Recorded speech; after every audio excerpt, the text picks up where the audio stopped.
What's up, everybody? It's your girl. I am Douglas. I'm Allie. And today we're talking about a certain feature film that was made. Alita Battle Angel.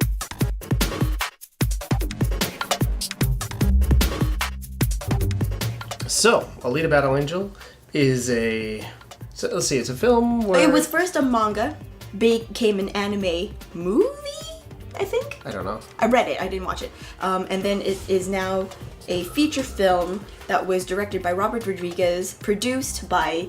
James Cameron. I almost said Cameron Diaz.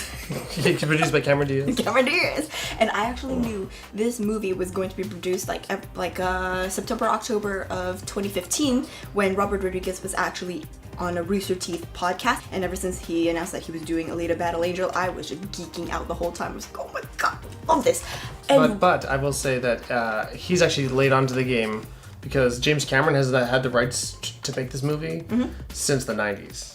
So it was originally going to be a James Cameron movie, but then at some point he decided to pass the reins to Robert Rodriguez, which, is not a bad choice. So, what do you think? What do you think of the movie as a whole? What do you think of Alita as a character? Casting choices, tell me. I enjoyed it. I gotta say, it's nice to see Robert Rodriguez trying again. He means Robert Rodriguez that your movies have been crap and you need to put more effort into it. And not even, I don't know, like it just seems like sometimes he coasts. Movies like Machete Kills and... Okay. The Machete movies are like parodies within themselves. Yeah, even though and they take themselves I too didn't mind the seriously. first Machete, but like... Machete! But I just feel like I know he's a better caliber filmmaker than that. Oh, absolutely. Yeah, and so it would not... Like Spy Kids! If I was a kid when Spy Kids came out, I probably would have been into it, but...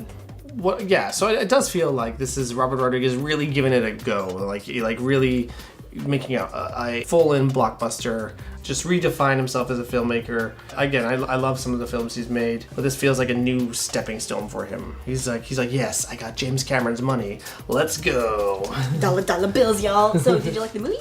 Yeah, I did, actually. I really liked it. I even gotta say, in the last little while out of the female-led action movies, I gotta say, I think I liked this better than Captain Marvel. I haven't seen Captain Marvel yet, so... And I liked Captain Marvel. I'm not in team boycott Brie Larson or anything like that. I enjoyed Captain Marvel, but I'd say that this film actually had more heart to it.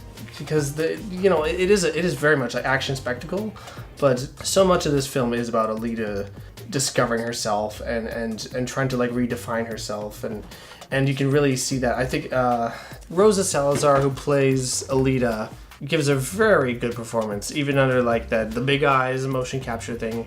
Like I really feel like she really sells this character and just goes through some very emotional, very intelligent, and like the beats they feel right, they feel good. You know what her personality reminds me of?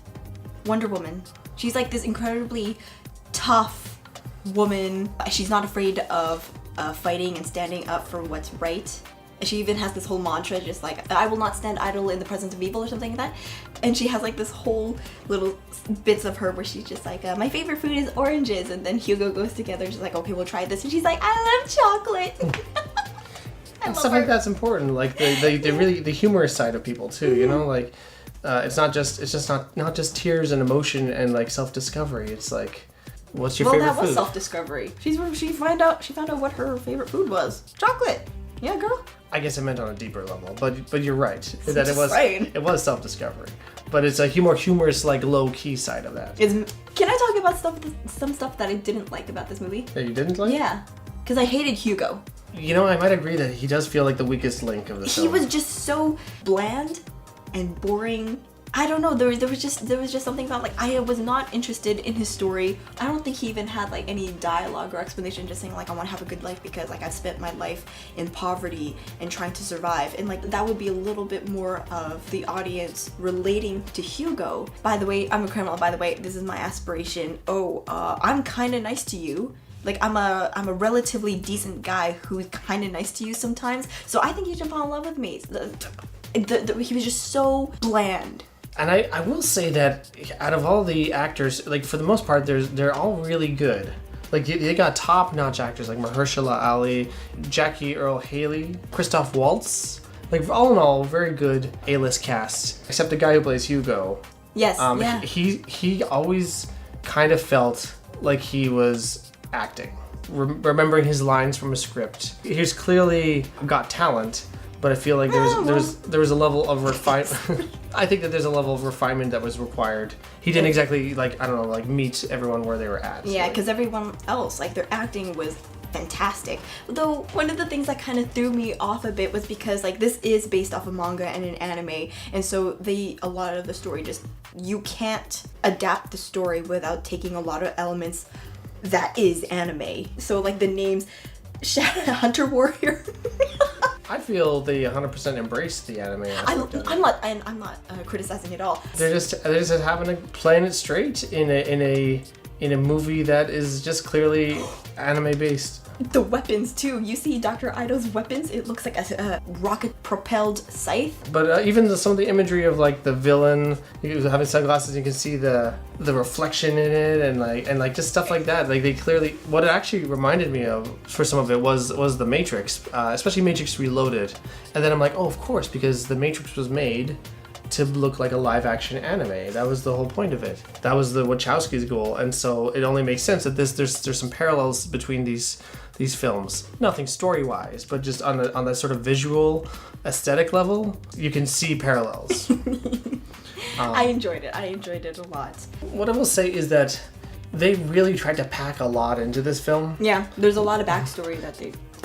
So in some ways, structurally, it feels a little bit messy because it's just it goes through so many movements that it doesn't really feel like the traditional sort of 3-act structure that normally carries a film. Or rather, the second act is just so full of stuff that is bursting at the seams. Films don't need to be perfect in execution to kind of mean something and really appeal to people. I think that a lot of people can connect to this film. A lot of girls who want to embrace that action hero side of themselves will probably get a lot out of this, I think. And some of my favorite movies are totally imperfect. I do kind of feel like this movie, in all of its imperfections and all of its oddities and quirkiness, it could totally be somebody's favorite movie. I could totally see that. If you were younger and you grew up with this film, I think it's gonna mean a lot to you and still kind of hold up down the road. Mm-hmm. I actually really enjoyed it. I think that it'd be a cool one to watch again down the road for sure. You know what I did like is that I do see a lot of movies with that sort of beaten down, poverty-ridden city where the lower class lives and everything like that. Mm-hmm. It's a very familiar kind of trope since Blade Runner. But what's nice is aesthetically, this world feels very different from Blade Runner. And so it does make a really big difference because just due to the fact that it was well lit. Blade Runner for some reason is always nighttime. You could see poverty, but it wasn't what defined the place. Mm-hmm. It was still lively and full of people and characters and people trying to make the best of their situations, and that did really come across on screen. And that could be because Robert Rodriguez is from Mexico, and he's probably seen his fair share of poverty-ridden cities. He's not ignoring the realities, but he's just showing that these places are still alive and thriving for different reasons than the monetary reasons. So out of 5, how do you rate this movie? I could see it being a solid 4. I'm more of a 3. More of a 3? Yeah, 3 or 3.5 is around my... Okay. Yeah. I'd say if you are into the whole superhero genre and you kind of want to get a taste of what anime is like, if you've never seen anime before, Alita Battle Angel is pretty awesome. It's actually called Battle Angel Alita, so they reversed it. I would definitely check it out pretty soon in theaters. I do recommend seeing it in theaters because it looks good, and it is a gorgeous sci-fi movie for sure. So yeah, check it out. Let us know in the comments down below what you think about Alita Battle Angel if you saw it or anything else. Thanks for watching. See you later.